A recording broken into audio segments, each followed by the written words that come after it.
morning. 2:44 a.m. Central Daylight Time, a severe thunderstorm was located near Sun, or 8 miles southwest of Bogalusa, moving north at 30 miles per hour. Hazard, 60 miles per hour wind gusts and quarter-size hail. Source, radar indicated. Impact, hail damage to vehicles is expected. Expect wind damage to roofs, siding, and trees.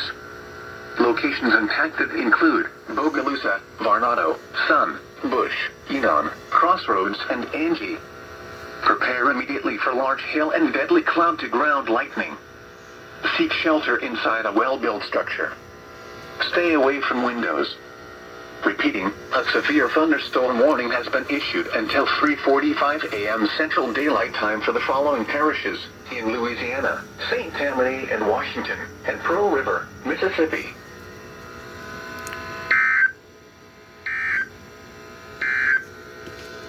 The National Weather Service in New Orleans has issued a severe thunderstorm warning for North Central St. Tammany Parish, Southeastern Washington Parish, Southeastern Louisiana, Northwestern Pearl River Stay hot. County in Southern Mississippi until 3:45 a.m. Central Daylight Time.